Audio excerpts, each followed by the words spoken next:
할렐루야. 오늘 추수할 일꾼을 보내주소서라는 제목으로 말씀을 나누기를 원합니다. 혹시 일꾼을 많이 더 우리가 달라는 그건 아니고, 왜 이런 말씀이 나왔는지를 오늘 나누고, 하나님께서 우리에게 무슨 생각을 가지고 계신지를 여러분들과 제가 오늘 깨달았으면 좋겠다는 생각을 갖습니다. 아주 오래전에 읽었던 글이 갑자기 생각이 났습니다.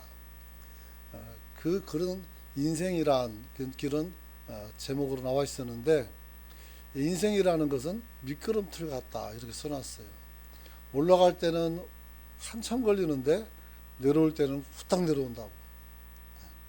그리고 또 인생이란 시소 같다 이렇게 표현해놨어요. 내가 내려가면 상대가 올라가고, 내가 올라가면 상대가 내려간다 그랬어요. 이것이 인생을 아주 잘 표현했다는 생각은 안 들지만, 그러나 그럴 수도 있겠다는 생각이 들어요. 내가 낮아져야 어떻게 돼요? 다른 사람들이 높아지는 거예요. 또 그 사람들이 낮아지면 또 내가 높아지는 것이죠. 무슨 일을 진행하고 시작할 때 굉장히 많이 힘이 들고 더디죠. 그런데 그것을 그만두는 일은 순식간에 일어나는 것이죠. 대한민국을 거의 100년 가까이 가는데, 아직은 멀었지만, 이 나라를 세우기 위해서 얼마나 큰 수고들이 있었을까. 근데 이 나라를 말아먹는 데 있어서는 몇 년 안 걸릴 수도 있다는 생각을 하게 됩니다. 그러므로 우리는 여러분 자신을 위해서 기도하지만, 나라와 백성을 위해서라도 또 위정자들을 위해서 기도할 수 있기를 축원합니다. 여러분, 아직도 나는 인생을 잘 모르지만, 유영만이라는 사람이 쓴 청춘 경영에는 이런 말이 있습니다. 남보다 잘하려고 하지 말고 전보다 잘하라, 이런 글이 있습니다. 남보다 더 잘하려고 하지 말고 전보다 더 잘하려고 노력하라는 말은, 타인과 자신을 비교해서 뭘 하지 말고 여러분 자신을 극복하며 살라는 말씀으로 받으시기를 축원합니다. 여러분, 그런 의미에서 어떤 것을 성취할 때도 남보다 바깥의 기준보다는 오늘 내 안의 기준에 비추어서 여러분이 평가하고 여러분이 그렇게 살아갈 수 있기를 축원합니다. 오늘 하나님께서는 우리에게 주신 말씀은 마태복음 9장 35절에서 38절에 있는 말씀입니다. 설교 제목은 추수할 일꾼을 보내주소서입니다. 저는 우리 은광교회 모든 성도들이 남보다 더 잘하는 것도 중요하지만 전보다 더 잘할 수 있기를 축원합니다. 남보다 더 잘하면 나보다 못한 사람보다 내가 항상 잘하기 때문에 늘 잘하는 줄 알아요. 그런데 전보다 내가 전에 있던 나보다 더 잘하려면 발전이 있어야 돼요. 그런 발전이 있기를 축원합니다. 하나님께서 필요로 하는 사람들은 극소수입니다. 소돔과 고모라를 위해서 하나님께서 그들을 살리는 데 있어서 10명의 의인을 요구했습니다. 10명의 사람이 아니라 10명의 의인을 말입니다. 모든 사람들이 세월에 젖어서, 모든 사람들이 문화에 젖어서 자신을 안 돌볼 때, 오늘 경건하고 하나님을 의지하고 하나님의 뜻을 물어서 사는 이런 사람, 의인 10명만 있었으면 그 많은 사람들이 죽지 않고 살 수가 있었다는 겁니다. 큰 교회 목사님들 만나고 얘기해 보면 그 많은 사람들이 다 충성하는 것은 아닙니다. 대개가 10명 정도 핵심 인물가 있으면 굉장히 많습니다. 어떤 사람은 딱 한 사람 붙고도 어느 사람 붙들고도 글을 써서 하는 사람도 있어요. 여러분들이 하나님이 쓰는 사람이 되시길 축원합니다. 그렇다면 이 의인이라는 사람, 의인의 조건은 무엇이었을까 했을 때 아브라함을 보면 알 수가 있죠. 아브라함이 조카 롯과 더불어 함께 집을 떠나서 가나안 땅에 들어갔죠. 그리고 두 사람이 각각 재산을 불리면서 양떼가 늘어나자 이 목동들이 서로 간에 풀 때문에 다투게 됐단 말이에요. 그래서 네가 먼저 선택해라. 그러면 내가 거기 나머지를 가져마. 그래서 네가 동하면 난 서고 네가 북하면 난 남하고 그렇게 한다고 얘기했습니다. 그때 롯이 어딜 왔습니까? 초지가 풍성하고 그리고 산업과 공업이 발달한 도시 소돔과 고모라를 봤어요. 그리고 그것을 선택했습니다. 어떤 사람들은 이 소돔과 고모라가 멸망하기 때문에 거기에 집착해서 그냥 죄의 도성이다 그렇게 낙인을 찍지만 자기 인생을 의탁하고 살기 위해서 그런 나쁜 성읍에는 가진 않겠죠. 살기가 좋았었고 괜찮은 도시였어요. 그때는. 그러나 조카 롯에게 모든 풍요로움을 뺏기고 속상함이 있었지만 그래도 하나님의 뜻에 순종하고 그 가나안 땅에서 성실하게 살고 있는 이 아브람, 이런 사람 10명만 있었다면 소돔성이 건재했을 수도 있었다고 얘기합니다. 오늘 우리 교회에도 하나님을 전심으로 따르는 사람이 10명만 된다면 우리 교회가 성장하는 것은 일도 아닙니다. 뿐만 아니라 오늘 우리가 그런 사람 10명만 있다면 전 세계 교회가 우리를 주목하게 될 수 있어요. 얼마 전에 미국에서 한 대학에서 큰 성령의 역사가 일어났죠. 몇 사람이었을까요? 교수 한 사람이었어요. 교수 한 사람이 하나님 앞에서 예배하다가 이렇게 살아도 되는가 생각하고 회개하고 기도했어요. 그리고 이 사람의 기도를 듣던 옆에 사람이 기도했고 또 기도하고 그러다가 예배가 파였는데 사람들이 집에 가지 않고 계속 기도하는 거예요. 그래가지고 전 세계에 주목을 받았어요. 뭐 여러분들이 잘 못한다고 얘기하는 게 절대 아닙니다. 그렇게 어느 정도 수준에 올라간 사람이 몇 사람 있다면 좋겠다는 제 소망을 말씀을 드리는 겁니다. 여러분, 이런 사람들이 바로 오늘보다 더 전에보다 더 발전하는, 오늘보다 더 나은 미래를 만들어가는 사람인 줄로 믿으시기 바랍니다. 우리는 발전해야 돼요.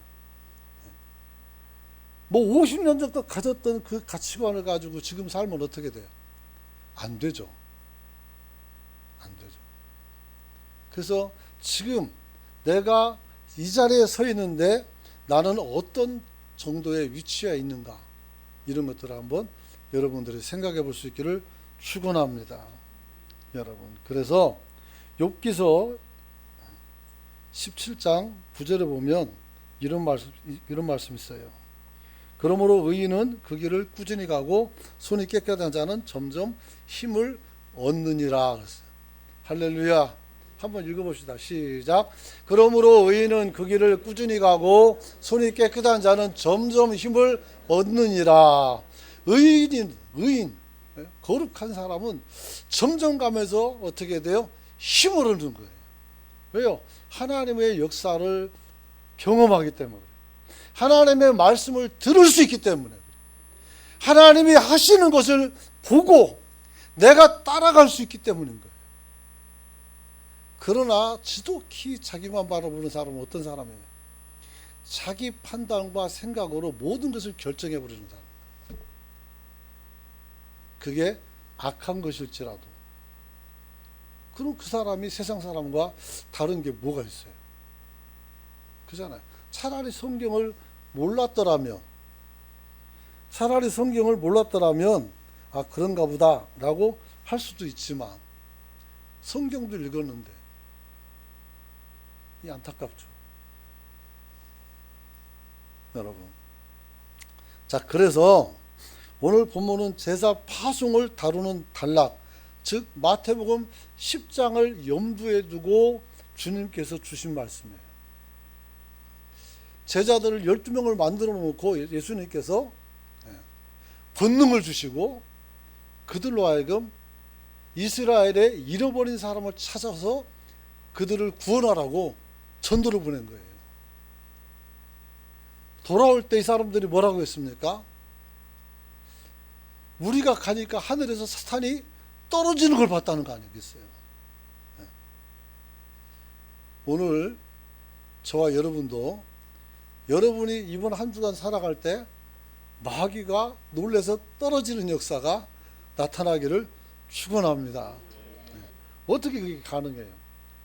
우리가 하나님의 뜻을 살고 사단의 유혹에 넘어가지 않으면 됩니다. 특히 사탄은 항상 우리 마음의 편한 대로 생각할 수 있도록 자꾸 도와요. 그래서 우리가 하나님의 뜻이 아닌 내 생각을 앞세우게 만드는 거예요.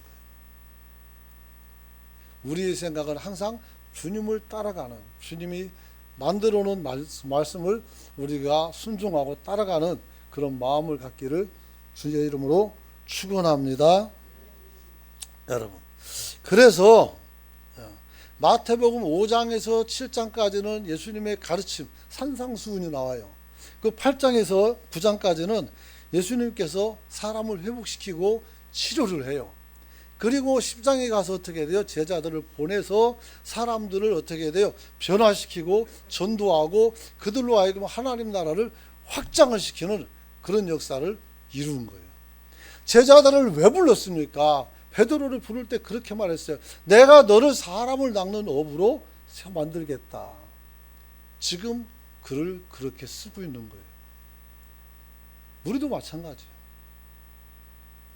우리도 하나님의 말씀을 들고 일주일 동안 살면서 믿음으로 승리할 수 있기를 축원합니다. 그래서 이 제자들을 다 권능을 주고 그렇게 파송하기 전에 주님께서 말씀을 하는데 바로 그것이 35절부터 있는 말씀이죠. 그래서 35절 보면은 이렇게 나와 있죠. 주님께서 모든 회당에서 천국 복음을 전했고 그 다음에 약한 것을 고쳤다 하겠어요.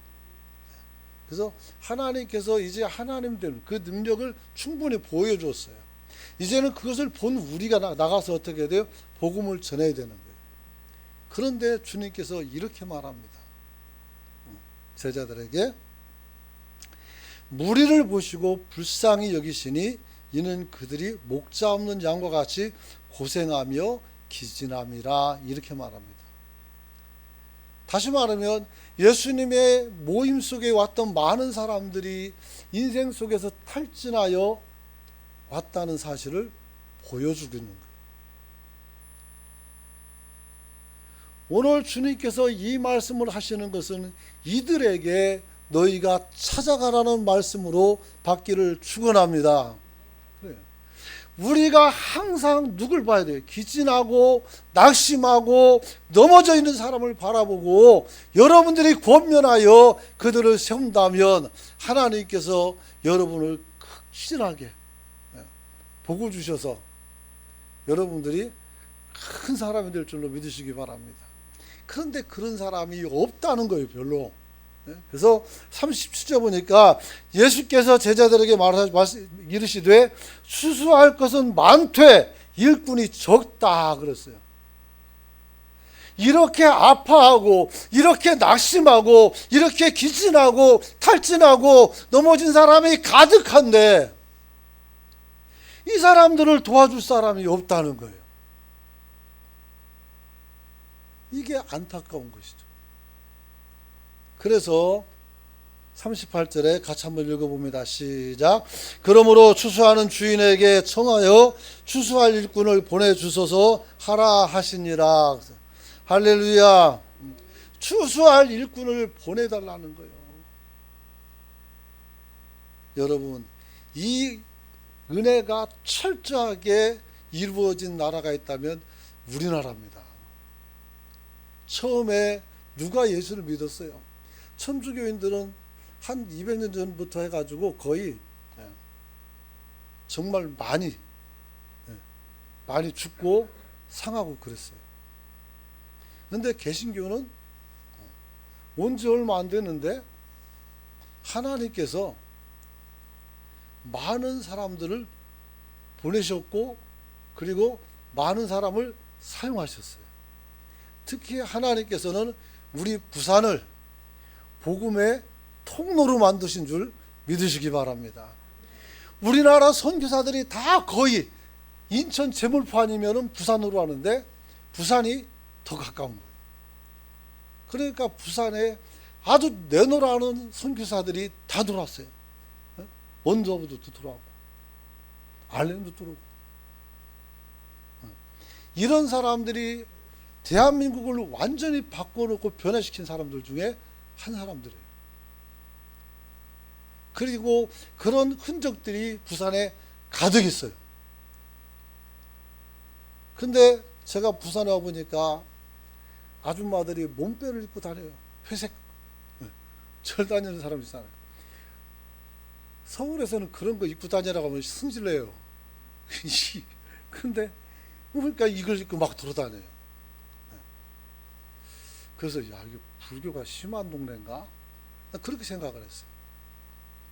근데 하나님의 은혜가 굉장히 컸던 곳이 이곳인 줄 믿으시기 바랍니다. 그렇죠? 1년 전도에는 아마 이해가 될 거예요. 철원교회 가가지고 장로님이 얼마나 설명을 잘해주는지 몰라요. 그 중에서 마음에 남았던 게 피나는 목사님들이 와서 회개하고 기도하기 시작했을 때 누가 기도하자는 건 아니에요. 근데 한 목사님이 기도를 하면서 회개를 하죠. 어떤 회개 있을까요? 나는 신사참배한 목사입니다 라고 광고를 했어요. 나는 하나님 앞에 죄인입니다. 그러니까 나도 그렇습니다. 나도 그렇습니다. 그런 거예요. 그러니까 이 사람들이 거기서 뜨거운 회개가 시작된 것이고 그 회개가 딱 끝나는 날 공교롭게도 메가더 장군이 인천 상륙작전에 성공을 합니다. 그래서 많은 사람들이 이야기하기를 거기서 기도한 사람들이 있어서 이 나라가 살아날 수가 있었다고 그래요. 5,000분의 1의 가능성이었다고 합니다. 우리는 성공한 역사를 알기 때문에 당연한 줄 알지만 5,000분의 1이란 말이에요. 여러분은 5,000분의 1로 돈을 딸 수 있다면 거기다가 베팅하겠습니까? 난 절대 안 합니다. 5,000분의 1, 절반만 해도 망설일 것 같은데 그건 가망성이 없다는 겁니다. 그럼에도 불구하고 그 일이 일어난 것은 오늘 주의 종들의 기도가 있었기 때문이다. 그러면서 설명을 하는데 되게 은혜가 있어요. 사랑하는 성도 여러분, 오늘 하나님께서 추수할 것은 많되 일꾼이 적다는 말은 무슨 말입니까? 심판의 때가 왔다는 거예요. 심판의 때. 하나님의 사랑과 은혜를 기대하는 사람들에게는 그것이 채워지고 세상 가운데서 쾌락을 즐기고 희락을 즐겼던 사람들은 그 값을 치를 때가 왔다는 것을 말씀하는 겁니다. 예수님이 이 땅에 오셔서 3년 사역을 했어요. 그리고 그 3년 후에 십자가에서 모든 사람을 심판해 버렸어요. 그래서 예수를 믿는 사람들은 살고 믿지 않는 사람은 하나님을 믿지 않았으니 이 사람들은 멸망한다고 써놨어요. 요한복음 3장에서 읽어보면 잘 나와 있어요. 하나님이 세상을 이처럼 사랑하사 독생자를 주셨으니 이는 저를 믿는 자마다 멸망치 않고 영생을 주신다 했어요. 그러나 좀 내려가면 조금만 내려가면 멸망은 심판은 이것이니 그들이 믿지 아니함으로 이 사람이 멸망당한다고 써놨어요. 우리가 하나님 앞에서 예수님의 심판이 가까웠다고 말하니까 지금도 안 되는데 무슨 그게 아니에요. 심판은 단회적입니다. 구원도 단회적입니다. 그리고 우리가 살아가는 것은 믿음을 가지고 우리가 인생을 살아가는 것이에요. 그러면서도 우리는 원죄의 탈을 다 못 벗어서 아직도 여러 가지 잘못된 것을 누리고 살아갈 때가 있단 말이에요. 그러나 반드시 여러분이 마지막에는 하나님과 나, 딴 사람 필요 없어요. 딱 대면할 때가 있단 말이에요. 그동안 믿음 생활 잘한 사람들은 어떻게 신앙고백으로 들어가지만 그렇지 않은 사람들은 의심해서 못 들어가는 거예요. 여러분이 다 합격 통지서를 받고 들어갈 수 있기를 축원합니다.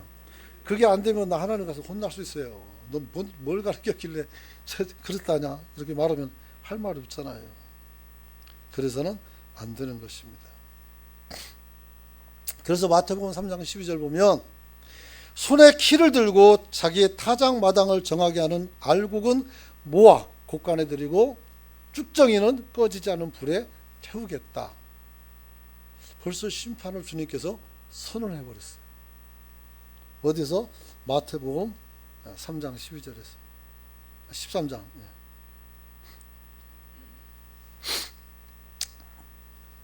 그래서 오늘 본문에서는 심판이 돌아오지만 하나님의 백성을 모으는 일에 대한 구원의 동역자에 대한 필요성을 오늘 주님께서 말씀하고 있다 그래요. 자, 그렇다면 오늘 이 말씀을 통해서 주님께서 우리에게 주시는 말씀은 무엇인가? 추수할 일꾼이란 구원받은 하나님의 백성을 돌아보고 모으는 사역자들이라는 거예요. 하나님의 일을 하는 사람들. 여러분이 그런 사람이 되시길 축원합니다. 교회는 보면은 와서 봉사하는 사람이 있고 그 봉사를 받아 누리는 사람이 있어요. 뭐 봉사하는 것도 참 굉장히 귀하고 그걸 받아 누리는 분도 굉장히 귀중합니다. 그러나 더 복된 것은 나도 봉사해서 다른 사람들에게 편안함을 주고 또 유익함을 주는 그런 저와 여러분이 되시길 축원합니다. 여러분. 그런데 주님께서 지금 오늘 말씀대로 보면 이런 돌볼 수 있는 사람이 적다는 거예요. 아까 말씀드렸잖아요. 아무리 큰 교회라도 그거 목사님이 믿고 완전히 믿고 하는 사람들은 10명 미만이라고. 그럼 나머지는 뭐예요? 불신한다는 건 아니에요. 그 사람이 어떻게 돼요? 내 마음을 알고 그 사람이 말하는 것이고 곧 내 마음 같은 그런 사람이 있다는 거죠. 이런 사람이 많은 주의 종들은 정말 복된 사람이죠. 소리를 지르고 눈물을 흘리고 바닥을 박박 겨다녀도 아무도 안 쳐다볼 수 있어요. 오직 그냥 하나님만 들으시고 보시고 말씀할 때도 많이 있죠. 그래서 제 선배 목사님 그분이 지난번도 말씀드렸지만도 목회하다 보면 자다가 궁뎅이를 갖다가 하늘을 향하고 엎드려서 울 때가 많이 있을 것이다 그러더라고요. 그 말이 맞는 것 같아요. 사랑하는 성도 여러분, 오늘 우리가 주목할 말씀은 36절에 있는 말씀입니다. 무리를 보시고 불쌍히 여기시니 이는 그들이 사역자 없는 양과 같이 고생하며 기진함이라. 누가 있어 내가 저들에게 누구를 보낼 수 있을까? 그때 말씀했죠. 내가 여기 있나이다. 나를 보내소서. 누가 했어요? 네? 이사야. 그렇죠. 나를 보내소서라고 말할 수 있는 저와 여러분이 되시길 축원합니다. 여러분, 여기서 무리란 지금 예수님을 앞에 나온 많은 그런 사람들이에요. 아프고 병들고 기전하고 낙심한 사람들. 그 주의 말씀을 가지고 위로받고 힘을 얻기 위해서 오셨단 말이에요. 참 잘 오신 거죠. 근데 주님께서 말씀해요. 사람은 이렇게 많은데 이 사람들 도와줄 사람은 안 보인다는 거예요. 여러분, 그 거꾸로 말하면 그러면 그 회당에 사람이 없을까요? 회당장도 있고 바리새인도 있고 서기관도 있고요. 예? 많은 훌륭하고 덕을 가진 사람들이 거기 있어요. 거기서 예배를 드리니까. 그런데 그들이 이런 마음을 가지고 온 사람들을 바라보지 않고 돌아보지 않고 있다는 거예요. 저 사람은 맨날 우울하니까 뭐 그런 게 없다 하고, 저 사람 말만 하면 이상 싸나우니까 그런 게 없다. 그래 넘어갈 수 있죠. 우리도 그럴 때가 많죠. 아무리 강한 사람일지라도 소톱 밑에 가시가 박히면 눈물이 나오는 거예요. 아무리 건정하고 아무리 대단해 보여도 내 아픔을 찌르는 한마디 말 때문에 잠을 못 이루는 것이 사람들이. 여러분, 우리가 서로 위로자가 되고 돌볼 수 있는 돌봄이 될 수 있기를 축원합니다. 축원합니다. 그렇죠. 그래서 오늘 주님께서는 노골적으로 말하면 너희들이 지금 여기 모이는 사람들을 방임하고 있다. 방기하고 있다. 이렇게 말씀합니다. 이런 말을 하는 거 저도 힘들어요, 사실은. 왜냐하면 이 설교를 준비하면서 정말 어려웠어요. 내 눈에 안 들어온 사람들이 있었고, 그 다음에 그 관리 속에서 벗어난 사람들도 분명히 있었어요. 그래서 이게 이래가지고 되겠나 는 생각을 했습니다. 여러분, 에스겔서 34장부터 5장까지 보면 참 6장까지죠. 34장 6장까지 보면 아픈 이야기가 나옵니다. 아픈 이야기가. 그래서 2절 보면 이렇게 말씀합니다. 인자여 너는 이스라엘 목자들에게 예언하라. 그들 곧 목자들을 예언하여 이르기를 주 여호와께서 이같이 말씀하시되 자기만 먹는 이스라엘 목자들은 화 있을진저 목자들이 양떼를 먹이는 것이 마땅하지 아니하냐 이랬어요. 지만 시커멓게 배 땡땡이 불러가지고 혼자 충만해가지고 막 싸돌아다니고 이러면 안 되는 거예요. 누가 먹어야 된다고요? 그 백성이 먹어야 된다는 거예요. 또 3절 보니까 너희가 살찐 양을 잡아 그 기름을 먹으며 털을 입되 양떼는 먹지 아니하는구나. 사람들이 그것을 뺏어서 내가 먹고 살고 그러고 휘덕거리고 다닌다면 이건 부끄러운 거죠. 늘 이 부분은 저에게서 큰 아픔이기도 해요. 그렇죠. 그 다음에 4절 보니까 너희가 연약한 자를 강하게 아니하며 병든 자를 고치지 않고 상한 자를 싸매주지 아니하고 쫓기는 자들을 돌아오게 하지 않고 잃어버린 자를 찾지 않고 다만 포악으로 그것을 다스렸다. 승질만 부리고 그렇잖아요. 교회에서 보면은 그런 사람들은 있어요. 막 전도를 하지만 뭐 다 그냥 가고. 그럼 자기는 왜 가만히 있었는데? 그잖아요. 너는 왜 가만히 있었느냐? 자기는 무조건 심판만 하고, 무조건 판결만 하고, 무조건 자기가 옳은 소리만 하고. 누가 그렇게 세웠어요? 누구 하나 데려오는 것도 없고. 그잖아요. 그러면서 사람들을 막 나무라는 사람이었어요. 물론 그 소리도 맞기 때문에 겸허하게 듣고 우리가 기도하면서 더 해보자고 얘기는 하지만 좀 안타까워요. 그래서 5절에 보니까 목자가 없으므로 그것들이 흩어져서 모든 들짐승들의 밥이 됐다. 이 무서운 말이잖아요. 그리고 에스겔은 6절에서 탄식하죠. 내 양떼가 모든 산과 높은 맷뿌리에마다 유리되었고 내 양떼가 온 지면에 흩어졌으되 찾는 자가 없었다고 탄식하는 거예요. 유리됐다는 건 뭐예요? 잃어버렸다는 거예요. 잃어버렸다는 거예요. 지난주에 말씀 하나님께서는 나를 손바닥에 새겨놨는데 우리는 맡겨준 성도들을 손바닥에 새기지 못했구나 하는 생각을 하지 않을 수가 없었습니다.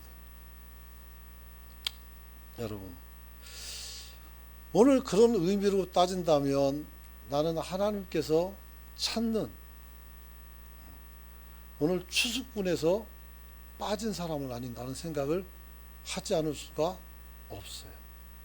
저는 이번 주 이걸로 회개하며 기도하게 될 것 같아요. 여러분, 그렇다면 지금 예수님께서 지적하고 있는 이스라엘 백성들의 지금 사역자는 누구를 말하는가? 건강할 때는 왕과 제사장 이런 사람들이 선지자들이 있지만 지금은 이제 나라를 또 뺏겼거든요, 로마에게.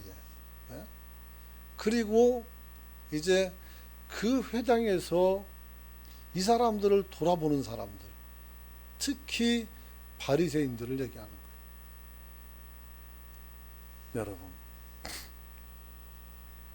그래서 오늘 백성들을 돌아보고 책임을 위임받은 이들이 하나님 앞에서 직무유기를 하고 있다는 것을 이야기하는 것입니다. 그래서 이들이 무리를 보고 이들을 불쌍히 여겼다는 거예요. 그래서 오늘 주님께서 이들을 어떻게 돼요? 만져주죠.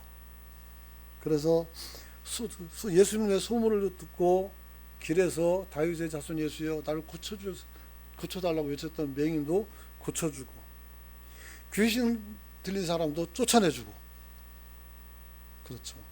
그래서 사람들을 도와주고 주님이 그러면 어떻게 해야 돼요? 박수를 쳐야 되죠. 참 잘하셨다고. 그런데 바리새인들이 뭐라고 말했을까요? 9장 34절 좀 같이 한번 읽어보도록 합니다. 9장 34절 같이 시작. 바리새인들이 이르되 그가 귀신의 왕을 의지하여 귀신을 쫓아냈다 하더라. 예수님 보고 귀신 들렸다고 욕한 거예요. 지그들이 못하는 것을 주님께서 와서 만져주는데 왜 딴소리 하냐고요. 이런 사람들이 영혼을 만진다고 얘기하고 이런 생각을 가지고 사람들을 모아놓고 구약 성경이 어쩌나 저쩌라고 얘기 있으니 이 얼마나 가증스럽습니다.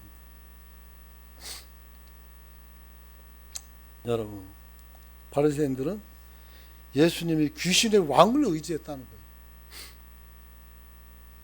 거예요. 예수님이 악마로 추종했습니까? 그분은 하나님 자신이에요. 근데 어떻게 그럴 수 있어요? 이 사람들은 눈이 어두워서 보지 못하는 거예요.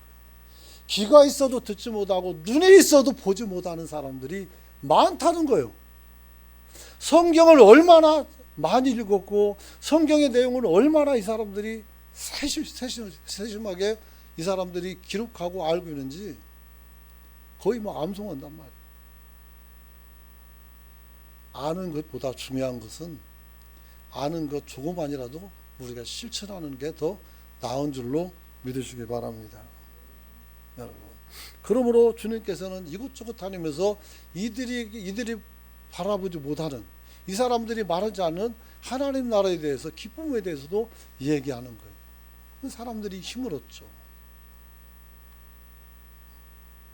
오늘 저와 여러분도 그런 힘을 얻는 귀한 저와 여러분이 되시길 축원합니다. 그래서 주님께서 이제 이 제자들에게 당부해서, 수수할 것은 많은데 사람이 없으니까 주님께서 이런 사람들도 붙여달라고 기도하라는 거예요. 그렇죠. 그래서 마지막 때 주님께서 이들을 사용해서 하나님의 나라를 건설하는 그런 역사가 나타난 줄 믿습니다.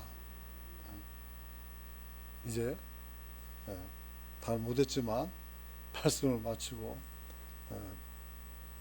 다음 기회에 좀 나머지는 여러분들에게 설교를 다시 이어서 하겠습니다. 말씀 마칩니다. 예수님께서는 제자들을 보내시기 전에 그들에게 말씀합니다.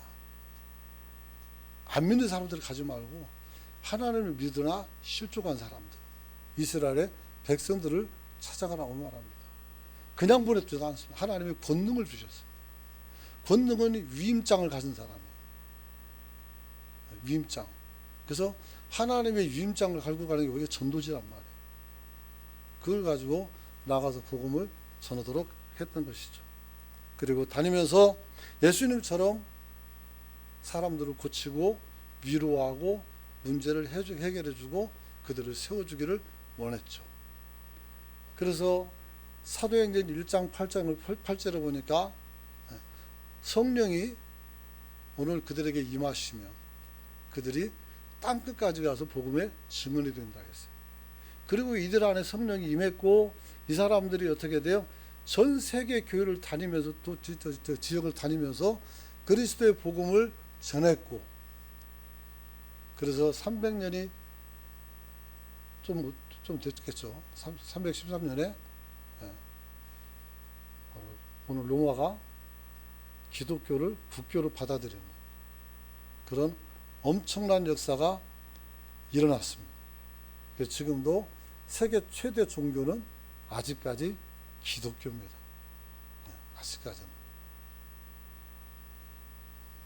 여러분, 그러므로 우리는 어떻게 살아야 될 것인가? 말씀을 나누면 지금은 추수 때다. 하나님이 추수할 일꾼을 찾고 있다. 아무나 좋은 일꾼이 되는 것은 아니다. 아브라함에게 의인 10명을 요구했을 때 그 의인 10명은 누가 같은 사람? 아브라함 같은 사람. 아니 그렇게 수많은 사람이 사는데 그렇게 아브라함 같은 사람이 없다는 게 더 이상하지 않겠습니까? 아브라함이 굉장히 믿음이 좋지만 그러나 또 이삭과의 관계를 보면 첩을 들여서 이스마엘을 먼저 낳았잖아요. 그렇게 결격 사유도 많이 있어요. 그럼에도 불구하고 그런 사람 10명이 없어서 그 아까운 생명들이 한 시간, 한날 한시에 다 같이 유황불에 타서 죽어버려요. 다만 그래도 하나님을 믿었던 믿음 시원찮은 롯의 가족들을 주님께서 그들을 빼냈어요. 그래서 우리가 작은 믿음만 가지고 있어도 하나님께서는 그냥 우리를 두지 않고 구원하시고 이끌어 가시는 줄 믿으시기 바랍니다. 우리 한번 기도하기를 원합니다. 하나님, 오늘 주님 앞에서 많은 사람들이 힘들어하고 고단해하는 과정 속에서 우리가 무엇을 했는지, 우리가 무슨 일을 해야 되는지를 잘 몰랐었는데 오늘 무리를 보시고 불쌍히 여기면서 그들이 목자 없는 양같이 고생하며 기진한다는, 탈진한다는 말씀을 들었으니 우리가 이제 가족 그리고 이웃, 친구 이런 사람들을 만나는 대로 그들이 지쳐서 쓰러지고 넘어지기 전에 그리스도의 복음을 전함으로 그들이 힘을 얻을 수 있도록 우리가 그들을 건져낼 수 있도록 도와주시길 원합니다. 우리는 의사가 아니기 때문에 병을 고치거나 또 어떤 것은 할 수 없지만, 그러나 우리는 신자이기에 하나님 앞에서 기도할 수 있음을 기억하며 오늘 내가 사람들에게 기도하고 내가 그들을 끌어안고 내가 주님 앞에 그를 어둠 속에서 탈진해서 건져내게 달라고, 나를 그런 도구로 삼아달라고 주여 외치고 통성으로